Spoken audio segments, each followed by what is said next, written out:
বন্ধুরা কেমন আছো? আশা করছি ভালো আছো। অলৌকিক জোনের ঘটনাগুলো আসতে একটু দেরি হচ্ছে বা কখনো কখনো টাইমের প্রবলেম হচ্ছে, তার জন্য আমি তোমাদের কাছ থেকে ক্ষমা চেয়ে নিচ্ছি। আজকের ঘটনা পাঠিয়েছে মেঘনা হালদার, নৈহাটি থেকে।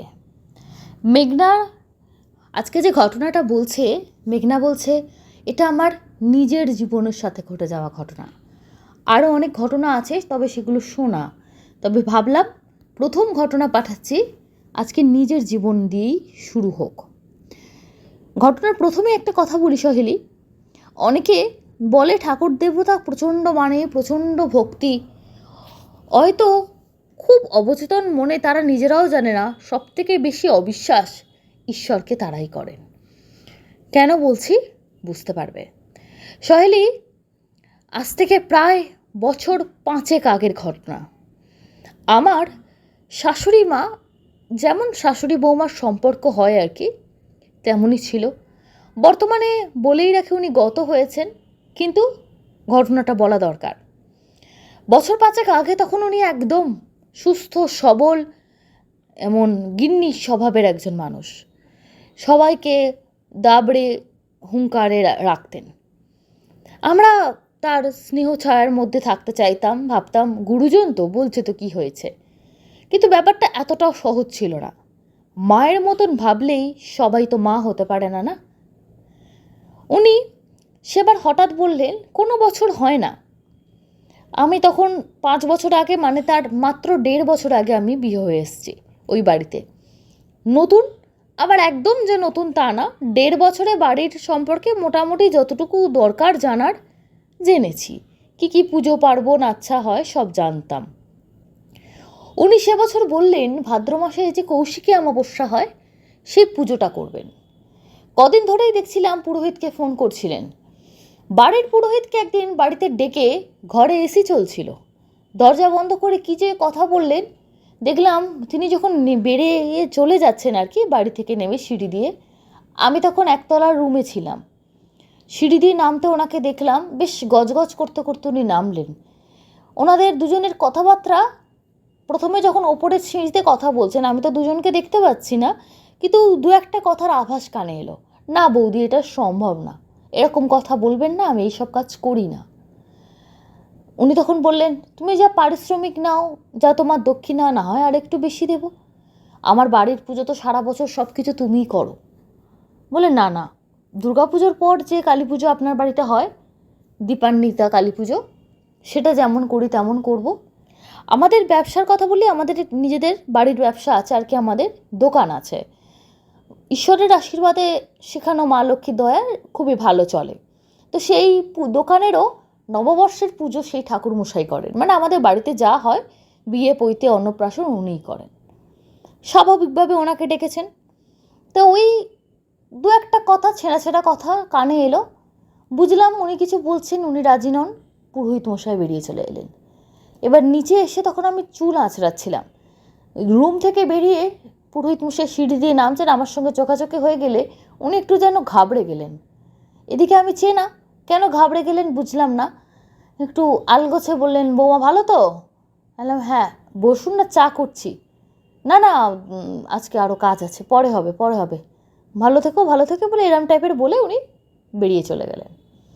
কিন্তু কানের মধ্যে 2-1টা কথা ঢুকেছে, মাথায় তো ঘুরে বেড়াচ্ছে। আমার স্বামী আবার প্রচণ্ড মা ভক্ত, তাকে কিছু বলা যাবে না। আর শ্বশুরবাড়িতে আপন তেমন কেউ নেই যাকে আমি এই কথাগুলো বলতে পারি, কেন সবাই শাশুড়ির কথায় চলে।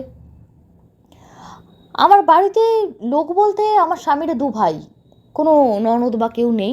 খুড়তুতো ননদরা আছেন, তবে তারা, বাড়িটা যেহেতু ভাগ করা আছে, শ্বশুররা 3 ভাই ছিলেন, তো ওদের পোর্শনটা আলাদা, পাঁচিল দিয়ে আলাদা করা। তো অতটাও সখ্যতা নয় যে ব্যক্তিগত কথা বলা যাবে, এমনি মৌখিক আলাপ ভালোই আছে। বাড়িতে যে ফোন করে বলবো, তখন আবার অত ফোন টোন করতে দেওয়া আমাকে ওনারা অ্যালাউ করতেন না। ল্যান্ড ফোন ছিল, ল্যান্ড ফোনটা এমনভাবে ডাইনিংয়ে রাখা থাকতো, আমি যা কথা বলবো তাই ওনারা শুনতে পাবেন। সবার শুনে অবাক লাগছে যে 5 বছর আগে হাতে একটা মোবাইল ছিল না? হ্যাঁ, ছিল না। আমার শাশুড়ি মা বলতেন ঘরের বউ বাড়িতে থাকে, ফোন আর কাকে করবে, সেই তো বাবা মায়ের একটু খবর নেবে। ও তো ল্যান্ডফোন থেকেই হয়ে যায়, তার জন্য হাতে মোবাইল দেওয়ার কি আছে? মোবাইল নিয়ে বসে থাকলে ঘরের কাজ করবে না। যাই হোক, আমার তখন অবধি মোবাইল জোটেনি। অদ্ভুত ব্যাপার, আজকে আমি আমার নিজের ব্যবসা করছি, নিজের রোজগারে যে মোবাইল থেকে তোমাকে মেলটা করছি ওটা আমার নিজের মোবাইল। তারপর অন্য একটা অদ্ভুত একটু তান্ত্রিক গোছের পুরোহিতকে দিন 10-এর মধ্যে দেখলাম, উনি কোথা থেকে পেয়েছেন জানি না, নিয়ে এলেন। সে পুরোহিত মশাই এসে বসলেন যেখানে বসার ঘরে। শাশুড়ি মা হাঁক দিলেন, বৌমা চা নিয়ে এসো। এবার বৌমা বলতেন না, উনি আমায় যে নামে ডাকতেন আমি আর সেসব কিছু বলছি না। চা নিয়ে এসো, মিষ্টি টিষ্টি দাও, সব কিছু দিলাম। কীরকম অদ্ভুত একটু ভয়ানক টাইপের দেখতে, সর্বাঙ্গে কালো পোশাক পরা, কালো ওটাকে লুঙ্গি বলবো না কাপড় বলবো আমি বুঝতে পারছি না, আর কালো জামা, উত্তরীয় কালো, কপালে কালো টিকা, গলায় কালো টিকা, প্রচুর নানা রকমের পুঁথির মতন দেখতে হার, রুদ্রাক্ষ মনে পড়ছে না, হাতেও অনেকগুলো মালার মতো, ঠিক মেয়েরা যেমন ব্রেসলেট পরে অনেকগুলো পেঁচানো, মাথা একটু জটার মতন আছে, তবে বিশাল জটা না।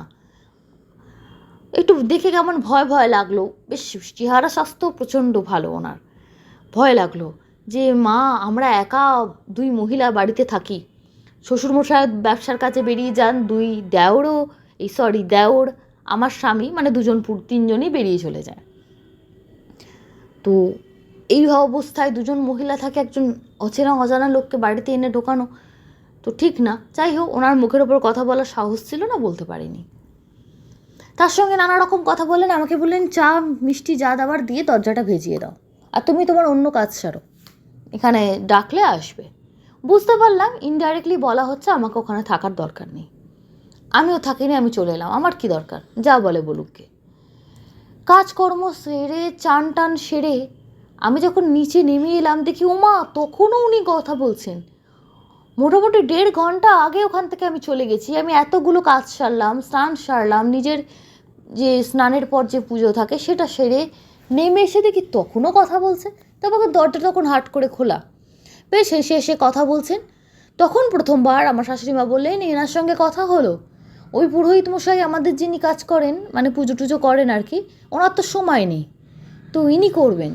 আমি বললাম কি পুজো? বললো কেন, ভাদ্র মাস আসছে, ভাদ্র মাসে আগামী ভাদ্র মাসে কৌশিকী অমাবস্যায় বাড়িতে বড় করে কালী পুজো দেব। তো উনিও দেখলাম হাসছেন, ইনিও হাসছেন।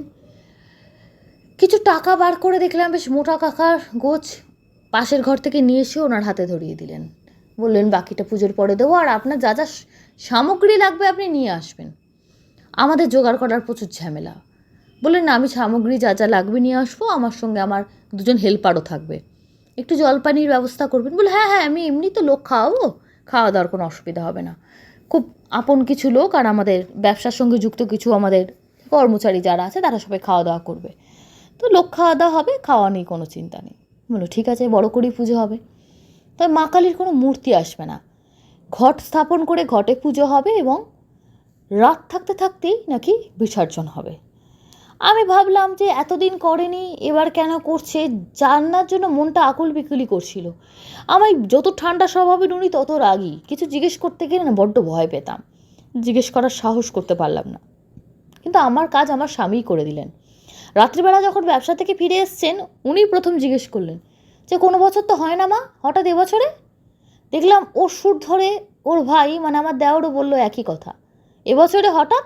আবার নতুন করে কিছু শুরু করছো নাকি? শরীরে বয়স হচ্ছে কিন্তু, পরে না পারলে কিন্তু মুশকিল হয়ে যাবে। শ্বশুরমশায়েরও আপত্তি, বলে নতুন করে আর কিছু শুরু করো না, এমনি তো সারা বছরে কিছু না কিছু পুজো লেগেই আছে, আর কত পুজো করবে, অত দরকার নেই নতুন করে কিছু শুরু করার। আর এখন বড় বৌমা এসছে, পরে ছোট যে আসবে সে যে এগুলো মেনটেন করবে তার কি মানে? উনি বললেন না না 1 বছর করলেই হবে। দেওর কিন্তু খুব যুক্তিবাদী ছিল, সে বলল না এরকম তো কালী পুজো শুনিনি, কালী পুজো কেন, কোনো পুজোই 1 বছর করে ছেড়ে দেওয়া যায় না, কম করে 4টে বছর করতেই হয়, মানে যাকে বলে উদযাপন, হিন্দু রীতি তো তাই বলে।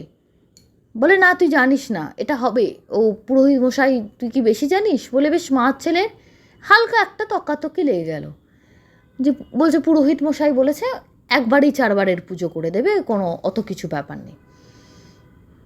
ছেলে তবু তর্ক করে, না এরকম কোনো পুজো হয় না, ও তোমার যে পুরোহিত কোথা থেকে জোগাড় করেছো ও বাজে কথা বলছে, একদম ডাইরেক্ট ও বাজে কথা বলছে, এরকম হয় না। উনি বললেন চুপচাপ করে বেশি কথা বলো না, তোমাকে অত ব্যাপারে থাকতে হবে না, তোমায় তো কিছু করতে হচ্ছে না, সব তারা জোগাড় করে আনবে, তোমার অত মাথা ব্যথা কিসের। সেও বললো দূর আমি থাকবো না, ওটা থাকতে হবে না, ব্যাস সেখানে তার কথা শেষ। পুজো নিয়ে তার সমস্যা ছিল না, তার সমস্যা ছিল তার মনে হচ্ছিল ঠিক হচ্ছে না। প্রথমত আমাদের বাড়িতে এমন কোনো পুজোর নিয়ম নেই, তা ঠাকুমার আমল থেকে হয়নি, নতুন করে শুরু করা, আর 1 বছর করে আর করতে হবে না এই বিষয়টাতে তার একটা আপত্তি ছিল। আবার ঠাকুরের মূর্তি আসছে না, তাতেও আপত্তি, ঘটে পুজো হবে। নির্দিষ্ট দিনে পুজোর আয়োজন হলো, পুজো সমস্ত মিটে গেল, প্রচুর মোটামুটি লোক এসেছিল, আমার বাপের বাড়ির লোকেরাও এলেন, রাত্রের মধ্যে সবাই খাওয়া দাওয়া করে চলেও গেলেন। ভোর রাতে প্রায় রাত 3টের সময় যাবতীয় পুজোর আচার আর বিভিন্ন জিনিস এমন এমন জোগাড় করেছিল, কালী পুজোয় আমি এরকম ধরনের জিনিসপত্র দেখিনি, কালী পুজো তো এর আগে বহু দেখেছি জীবনে। সমস্ত কিছু নিয়ে তল্পি তল্পা বেঁধে গঙ্গায় ভাসান হলো, আর একটা জায়গায় একটা মালসার মতো দেওয়া হয়েছিল, সেটা দিয়ে বললো বৌমা এটা তুমি একা নামো, আমাকে নিয়ে যাওয়া হয়েছিল, যেটাতে আমার শ্বশুরমশাইয়ের তীব্র আপত্তি ছিল। যতই রাত হোক আর যতই বাড়ির গাড়ি থাকুক, বাড়ির বউ ওই মালসা ভাসাতে গঙ্গায় যাবে এত রাত্রে, এই মানে একদম নিঝুম রাতে, যতই সঙ্গে ছেলেরা থাকুক, এ আবার কি, ওনারা লোক এনেছেন, ওরা নিজেরা ভাসাক। তো শাশুড়িমা বললেন না, বাড়ির বউকেই ভাসাতে হবে, ওদের মঙ্গল কামনায় তো এই পুজো, যদি ও না করলো তাহলে আর লাভ কী হলো। বলে মঙ্গল কামনার জন্য রাত 3টে গঙ্গায় নামতে হবে? যারা যুক্তি দিয়ে ভাববে তাদের সবার কাছে এটা অদ্ভুত লাগছে, মনে হচ্ছে এগুলো অতিরিক্ত বাড়াবাড়ি। ওনার কথা শুনে আমি বাধ্য হয়ে তৈরি হয়েইছিলাম, সারা রাত জাগা। ঠিক রাত 3টের সময় আমাকে যা যা বললেন সেগুলো আমি করলাম, এবং ওই মালসার মতন দেখতে কি একটা, তার মধ্যে কি যেন একটা ছিল, সেটা পরে উনি দিয়েছিলেন ওনার ঝোলা থেকে বার করে, কারণ আমাদের বাড়িতে ওটা ইউজ হয়নি।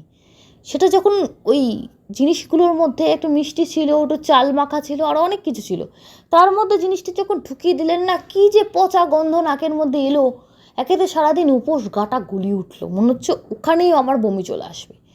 বলে ওরে বাপরে বাপ, মানে ভ্যাটের পাশ দিয়ে গেলেও বোধহয় অত দুর্গন্ধ আসে না, যে উনি এটা কী দিলেন তার মধ্যে, অন্ধকারে ভালো দেখতে পেলাম না, কিন্তু প্রচণ্ড গন্ধ। ওপরে ফুল পাতা দিয়ে চাপা দিয়ে দিলেন, বুঝতে পারলাম না। বললেন যাও গিয়ে তাড়াতাড়ি জলে দিয়ে এসো, যেখানে বললেন ট্রেনভাবে দিয়ে এসো, মায়ের নাম নিয়ে আর পেছন ঘুরে তাকাবে না, উঠে চলে এসো। আমি দিলাম। উনি যে মন্ত্রটা আমাকে বললেন যে দিয়ে যে মন্ত্রটা বলতে হবে, এবার আমি না ওই গন্ধ নিয়ে ভাবতে গিয়ে আমার কি সমস্যা হলো, মন্ত্রটা এত প্রথমবার শুনেছি না, আমি ভুলে গেছি। একেতে সারাদিনের প্রচণ্ড ক্লান্তি, 2 দিন 3 দিন ধরে নানা রকম পরিশ্রম চলছে, পুজো আসছে বলে বাড়িতে ধোয়া মোছা পরিষ্কার, এগুলো তো বলার কিছু নেই, এগুলো চলেছে। আর ম্যাক্সিমাম আমি করতাম, এটা বলার অপেক্ষা রাখে না। আমার শাশুড়ি ম্যানেজারের মতো শুধু আমাকে নির্দেশ করতেন যে এগুলো এগুলো করো, করার দায়িত্ব আমারই ছিল।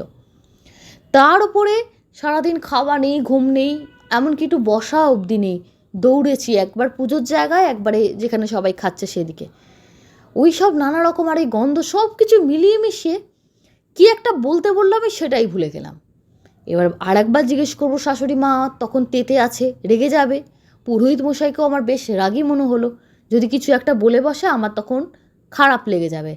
আমি বললাম যাকে, ওটা নামিয়ে দিয়ে আমি যেমনভাবে আমার মা কালীকে জপ করি, যে মা রক্ষা করো, সবার মঙ্গল করো, ভালো করো, যেমন বলি স্বাভাবিক সাধারণ সবাই যেমন বলে, সেটা বলে ওটা নামিয়ে দিয়ে, যে মা ক্ষমা করো, মন্ত্র ভুলে গেছি, তুমি তো অন্তর্যামী, তুমি আমাকে মাফ করে দিও, তুমি সবার মঙ্গল করো বলে ওটা রেখে আমি পেছন ফিরে যেমন বললো চলে এসেছি।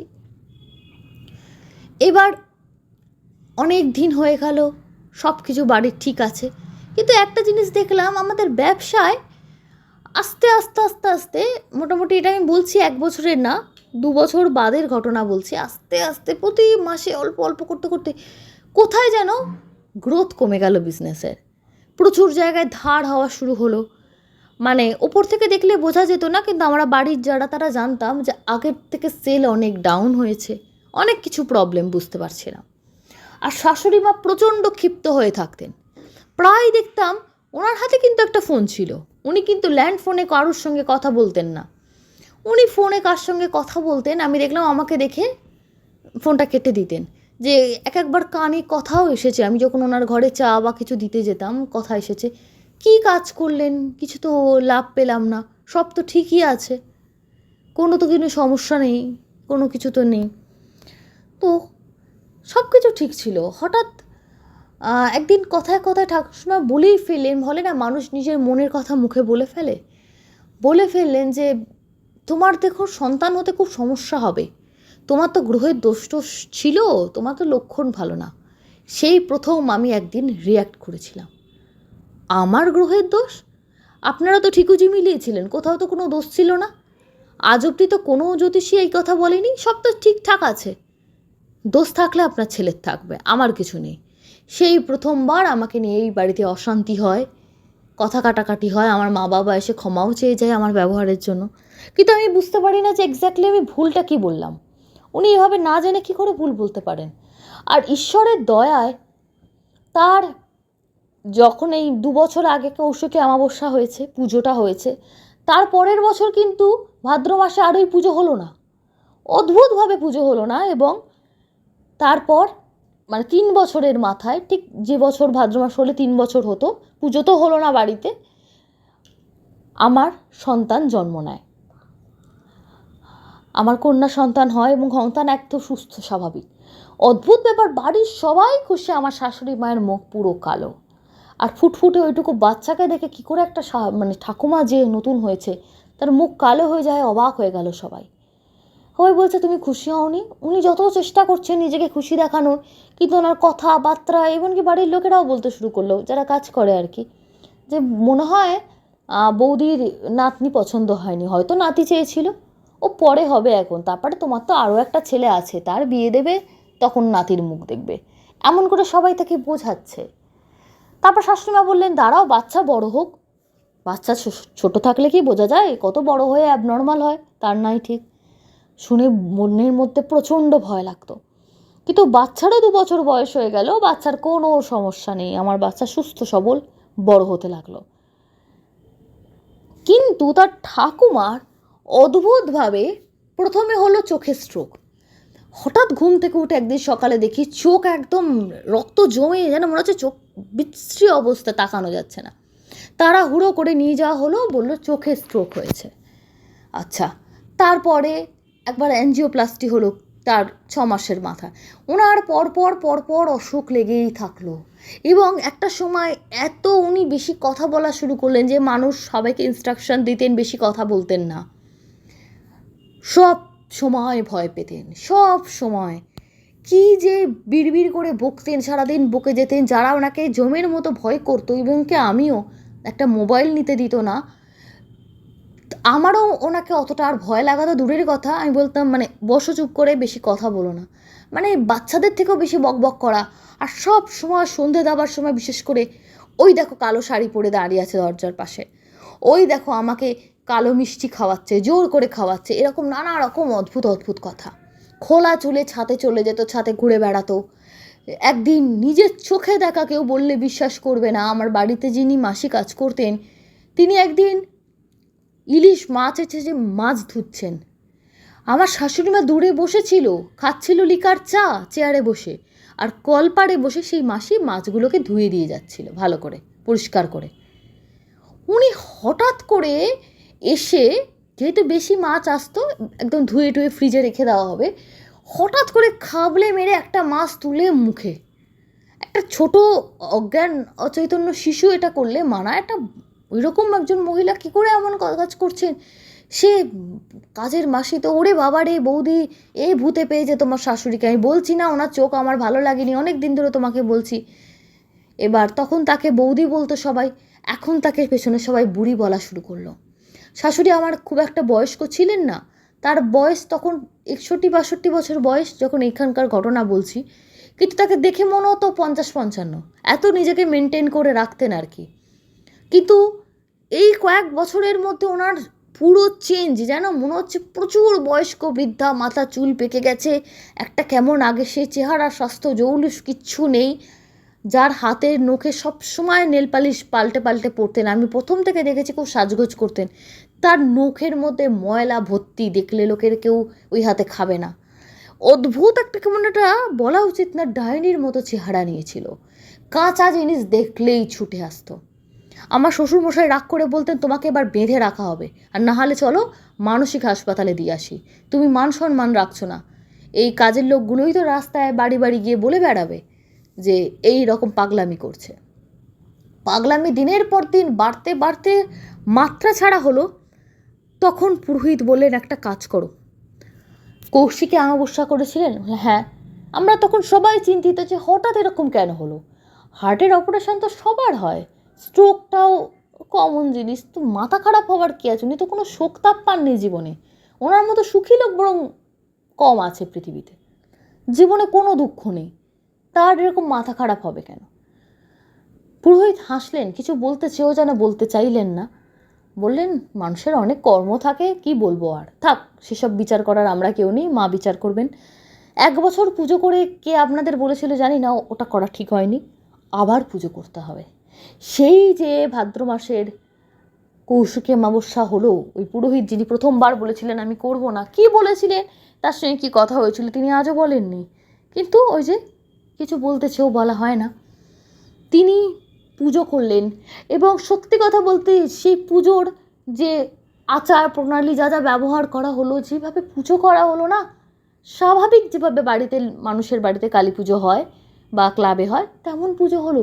কিন্তু আমার স্পষ্ট মনে আছে, বিশেষ করে আমি যেহেতু যোগাড়যন্ত্রের মধ্যে ছিলাম, আগের বার যখন প্রথমবার হয়েছিল পুরো টোটাল নিয়ম আলাদা ছিল, এমন এমন কিছু ব্যবহার করা হয়েছিল সেটা এবারে হলো না।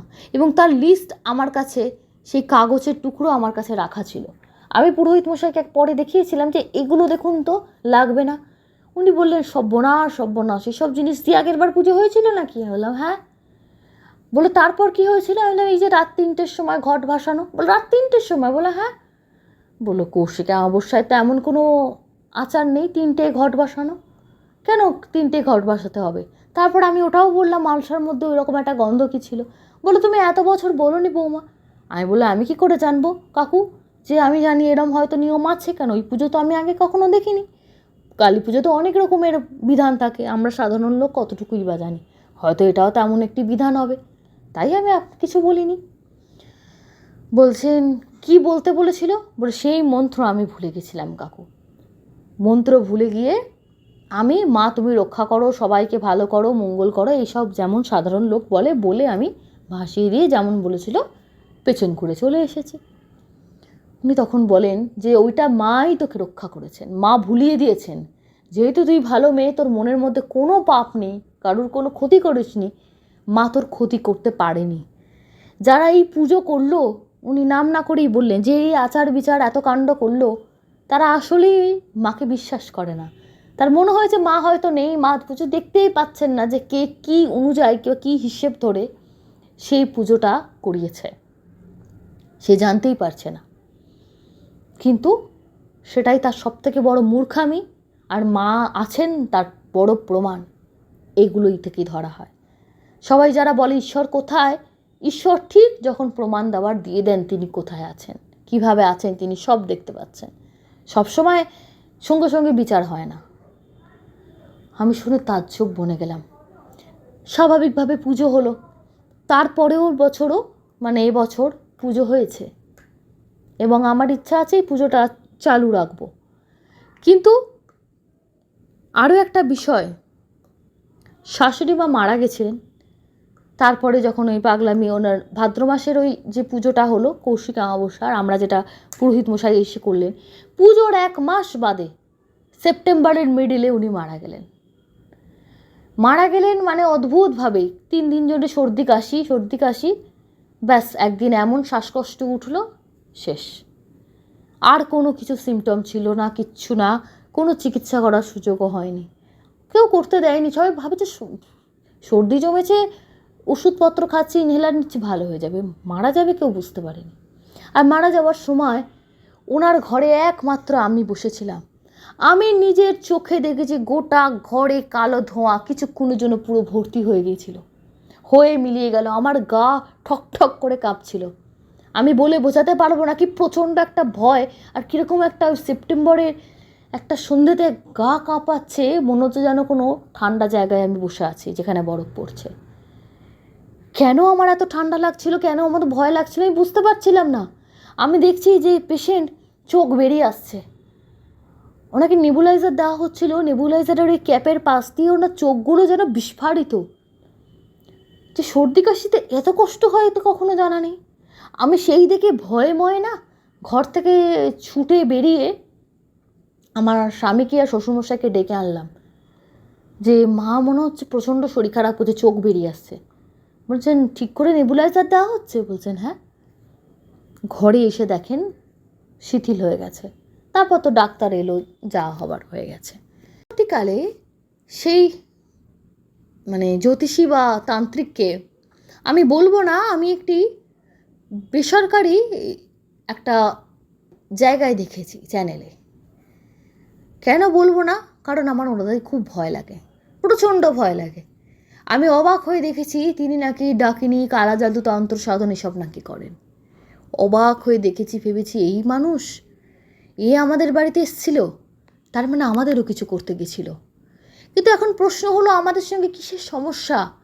অনেক পরে আমার এক পিসিমা পিসশাশুড়ি হন, তার কাছ থেকে জেনেছিলাম, যেটা কেউ কোনো দিন আমাদেরকে জানায়নি, যে আমার শাশুড়ি মা আমার স্বামীর আসল মা ছিলেন না, সৎ মা ছিলেন। দেখে কেউ বুঝতে পারতো না।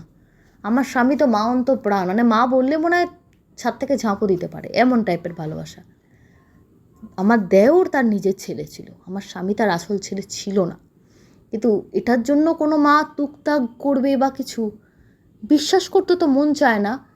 কিন্তু সত্যি আমাদের পরিবারের ওপর দিয়ে যা গেছে, এবং এখনও অনেক কিছু ঘটে বাড়ির মধ্যে, এমন এমন কিছু ঘটে যে আমি বলে বোঝাতে পারবো না। অনেক সময় কিছু কিছু আমাবস্যায় হয় কি, খাবার রান্না করে রেখেছি, দুধ জাল দেওয়ার পর কোনো দিন হলো না, সেদিন দুধটা কেটে যায়, তো কেটে গেল তো গেল, দুধ একদম পচে যায়, পচা গন্ধ ছাড়ে, খাবার নষ্ট হয়ে যাবে না। আমাবস্যায় এই প্রবলেমগুলো কিন্তু হয়। পুরোহিত মশাই কথা দিয়েছেন যে আরও কিছু সংস্কার, আরও কিছু ক্রিয়া করতে হবে, তবে একটু সময় লাগবে। উনি যে ক্রিয়াটা করে গেছেন, উনি তো করে চলে গেছেন, উনি তো তোলার ক্ষমতা নেই। তো তোলাটা এত সহজ না, সময়ের সঙ্গে সঙ্গে হয়তো এর অ্যাকশান কেটে যাবে, কিন্তু এখন হয়তো আরও অনেক বছরই অ্যাকশান চলবে। বাড়ির মধ্যে যেটা ক্ষতি হয়েছে, এই খাবার পচে যাওয়া ছাড়া আমাবস্যাতেই হয়, কিন্তু সারা মাস কিন্তু হয় না। আরও একটা জিনিস হয়, মহালয়ার দিন বাড়িতে যদি কেউ আত্মীয়কে এনে রাখেন, ভয় লাগবে। আমার বাড়িতে একটি কুকুর আছে, সেদিন যা কান্নাকাটি করে না আমাবস্যায় আর মহালয়া এলে, আপনারা চিন্তা করতে পারবেন না। আর এটা কিন্তু আজ থেকে না, শাশুড়ি মা বেঁচে থাকতেই কিন্তু আমাবস্যাতে ওই খাবার নষ্ট হয়ে যাওয়া, দুধ কেটে যাওয়া, কিছু খাবার গন্ধ ছাড়া, আর কুকুরের ওই চিৎকার, এটা কিন্তু ছিল, প্রচণ্ড চিৎকার করতো। কী দেখতো ভগবান জানে, সারা ঘর এদিক থেকে ওদিক ছুটে বেড়ায়, বুঝতে পারে না, মনে হয় যেন ওদের খুব কষ্ট হচ্ছে। কিছু বলবো, কিছু বলার নেই। এই ঘটনা প্রতিনিয়ত ঘটে গেছে। এখন আস্তে আস্তে দেখি অনেকটা হালকা হয়েছে, এটা বুঝতে পারি যে হালকা হয়েছে, কিছু একটা যেন হালকা হয়েছে। কি হালকা হয়েছে জানি না। বাড়ির পরিবেশ যেন আগে দমবন্ধ থাকতো, যেন ঘুম মেরে থাকা, হাওয়া দিলেও যেন মনে হয় কোনো হাওয়া ঢুকছে না, সেই বিষয়টা অনেকটা কেটেছে। সন্ধ্যেবেলা থেকে একটা পচা গন্ধ ঘরের মধ্যে থেকে আসা অনেকটা কমেছে। তবে অনেক কিছু এখনও আছে। মায়ের পুজোটা চালিয়ে যাব। কিছু কিছু অশৌচের জন্য কিছু বাদ বিচার কিছু করতে হয়েছে, তাছাড়া বাকি সব কিছু মায়ের ইচ্ছায়। মা আছেন, মা তার এই মাকে কাজে লাগিয়ে যারা এই ধরনের খারাপ কাজ করেছে, মাই সেগুলোর বিধান করবেন, এই বিশ্বাসটুকু আছে। তবে আমি এই ঘটনাটা এখানে বলার এই কারণেই, অনেকে এই ধরনের ঘটনা পাঠান, যে চট করে অজানা অচেনা কোনো তান্ত্রিক সাধুকে বাড়িতে ঢোকাবেন না। আর দেখতে পেলে তারা যদি কোনো অদ্ভুত কোনো উপাচার দেয় বা করতে দেয়, যেটা আপনার সিক্স সেন্সে মনে হবে যে এগুলো তো স্বাভাবিক না, করবেন না। কারণ করে ফেললে হয়তো আরও বড় ক্ষতি হতো যদি আমি সেই মন্ত্রটা বলে ওই সরাটা ভাসিয়াতাম।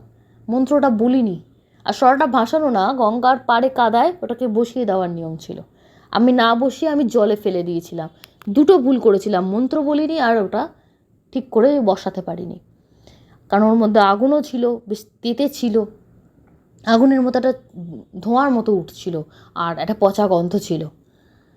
যাই হোক, হয়তো ওই দুটো ভুল করেছিলাম বলে আজকে আমি বেঁচে আছি, আমার পরিবার সুরক্ষিত আছে। কিন্তু অর্থনৈতিক সমস্যা, মানে আগে ইনকামের যা আমাদের লেভেল ছিল এখন অনেক ডাউন হয়ে গেছে। সেটা বাইরের লোক তো কেউ বুঝবে না, সেটা আমরা জানি। এই ধরনের ক্ষতি হয়েছে, আদার্স সব কিছু ঠিকই আছে মায়ের আশীর্বাদে। এই ছিল ঘটনা বন্ধুরা। জানি না তোমাদের কেমন লাগলো, তবে আমি চেষ্টা করছি প্রতিনিয়ত নতুন নতুন ঘটনা নিয়ে আসার।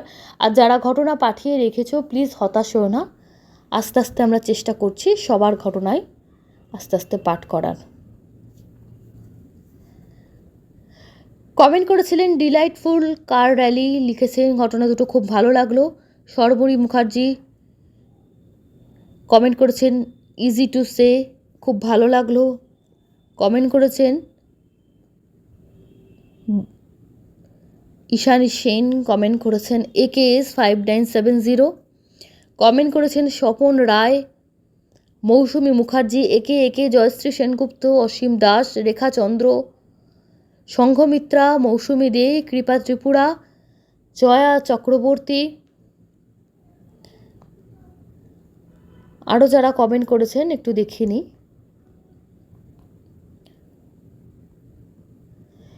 সুস্মিতা আকুলি লিখেছেন আজ প্রথম কমেন্ট করলাম, খুব ভালো লাগলো, বহুদিন তুমি কমেন্ট পড়ো না, নিজের নাম শুনতে খুব ভালো লাগে। আচ্ছা।